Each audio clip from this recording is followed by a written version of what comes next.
And so for the past semester and also in the summer, I was developing the project that you guys see in front of you. So what I am looking into is the investigation into the effects of Pseudomonas aeruginosa bacteriophage on the cytokine expression of macrophage cells in vitro. I know there's a lot of big words up there. What I always like to say is the hardest part about my research is the words. The concepts are pretty basic, and I hope by the end of this you guys will have a really good idea of what I look into.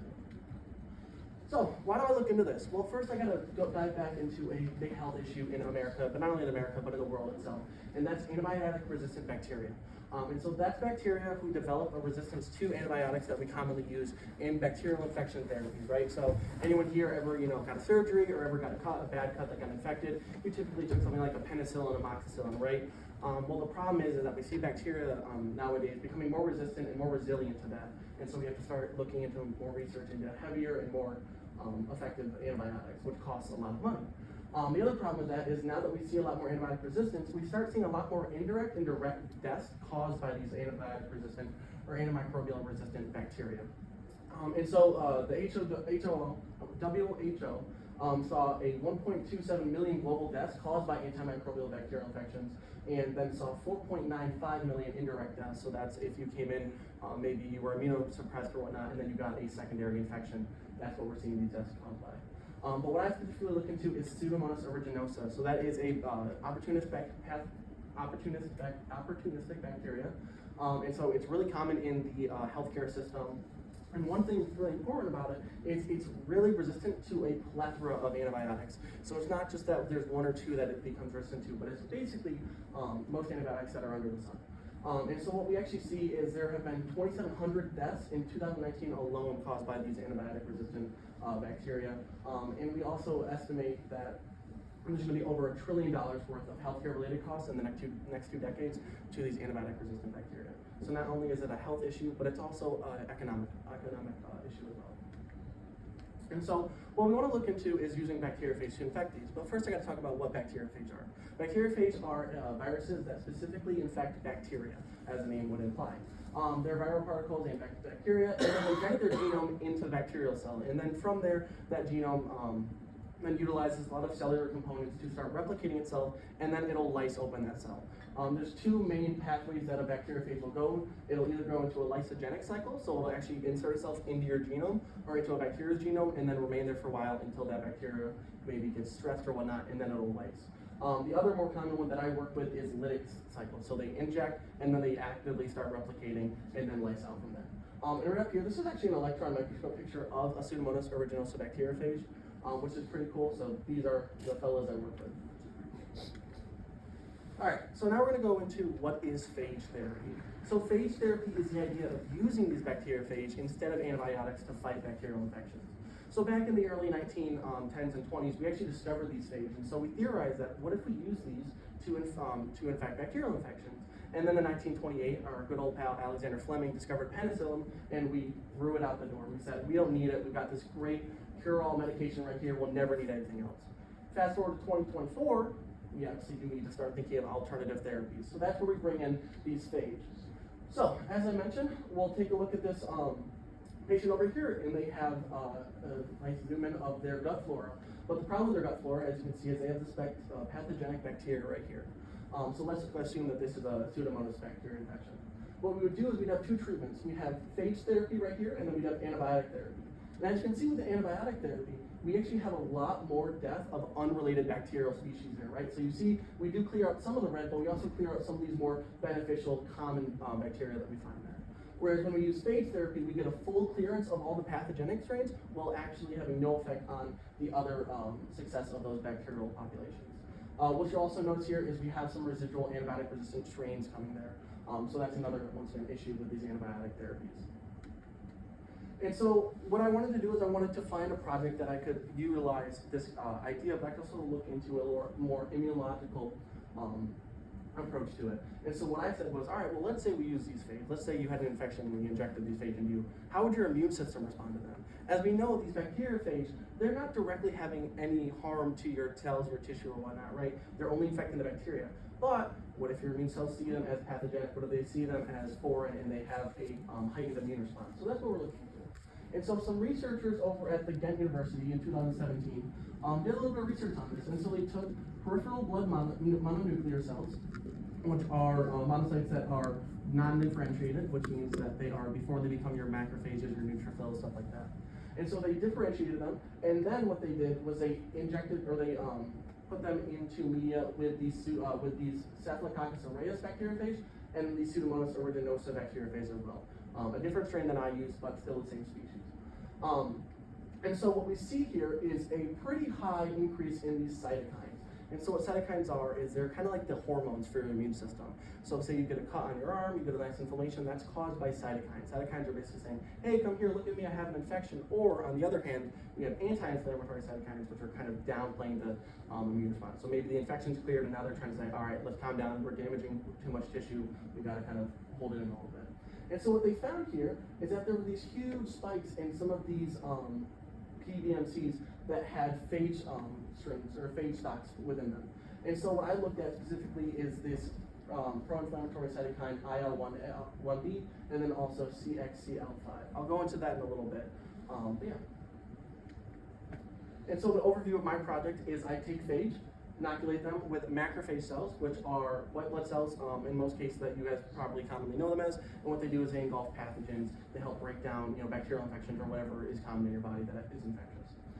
So I take them, I inoculate them with phage, and then what I assume to be looking at, or what I'm looking at regulation-wise, is I'm looking at if there is an anti-inflammatory response, a pro-inflammatory response, a mixture of both, or nothing at all.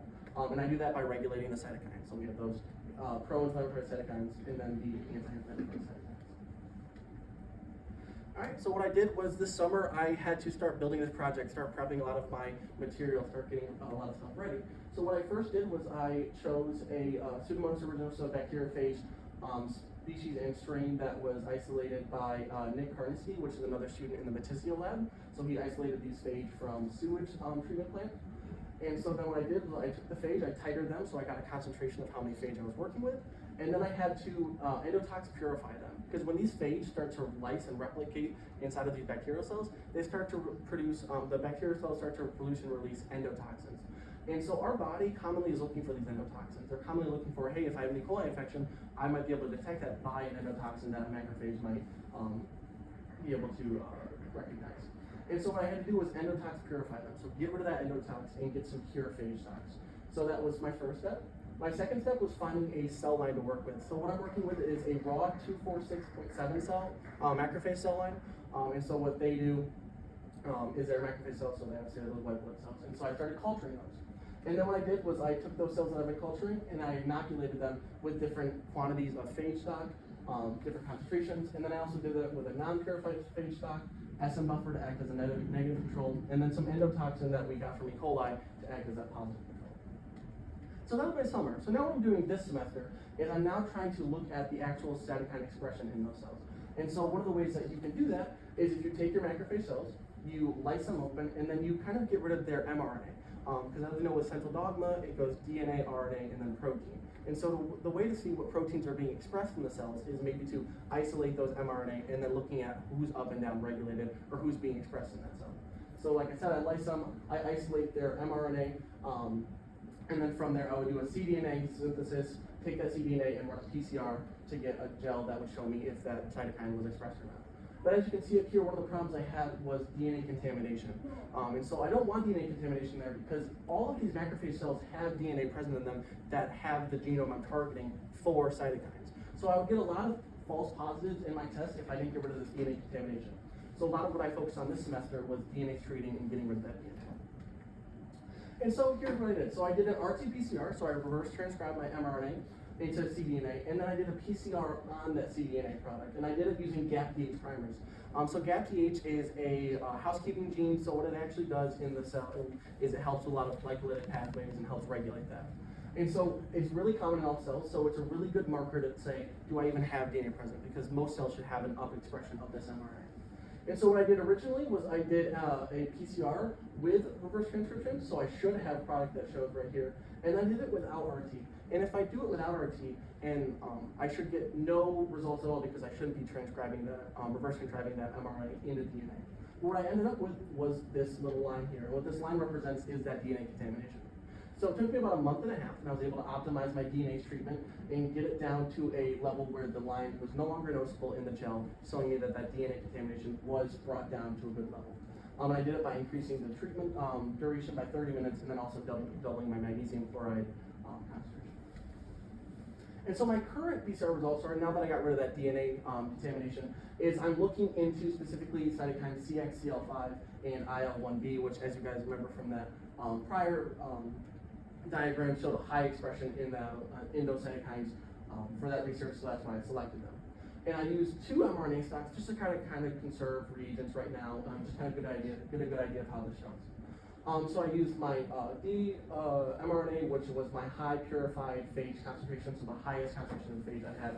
And I also used E, my SN buffer, just shows a negative, so I could kind of get a good view of both worlds.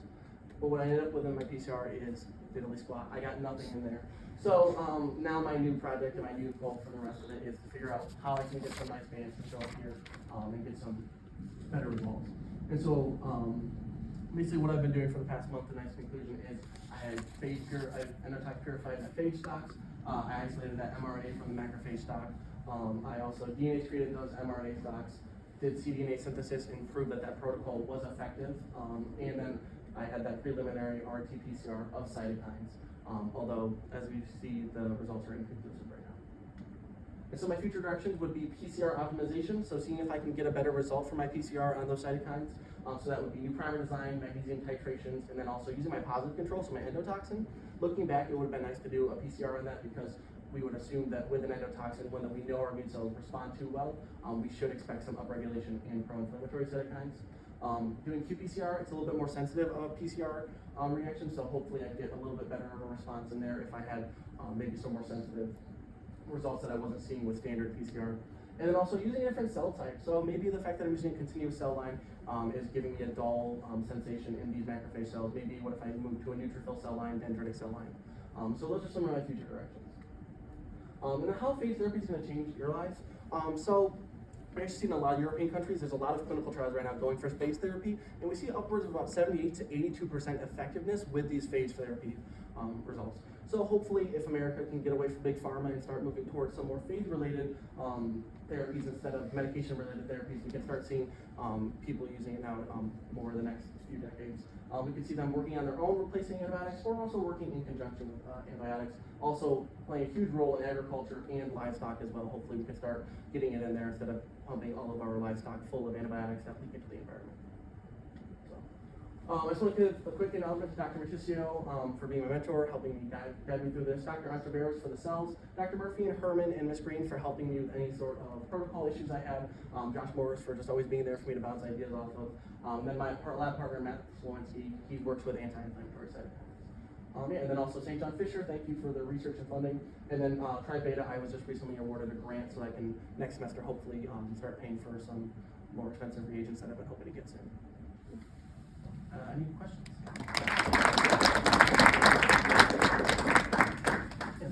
Phage therapy would be a safe option for immunocompromised people, such as infants or chemotherapy? Yeah, so thinking about it, I would want to do some trials maybe on that patient specifically, as them being immunocompromised. Maybe they already have a heightened immune response to both foreign particles. So I think it could be effective as long as we know that those phages don't have an indirect immune response that they could cause in the patient, causing damage to some causing damage to their own tissue. Gotcha. Thank you. Yes. Have you considered doing an ELISA instead of the qPCR? Yeah, so actually that was one of our first ideas that we looked into, but the problem is ELISAs are expensive, and also the problem with that is I can only look at a select few sort of cytokines with the funding I have, whereas with this RT-PCR, qPCR, I'm able to just get my mRNA stock, and then I have to order like $80 primers that can come in the mail, and I can quickly look at a wide variety. So I did look into that though. Yes. Yes. What about the microbiome? Are we worried about killing all the cells we want to have, all the bacteria we want to have in us? Yeah, so the nice thing about phage therapy is they are strain specific.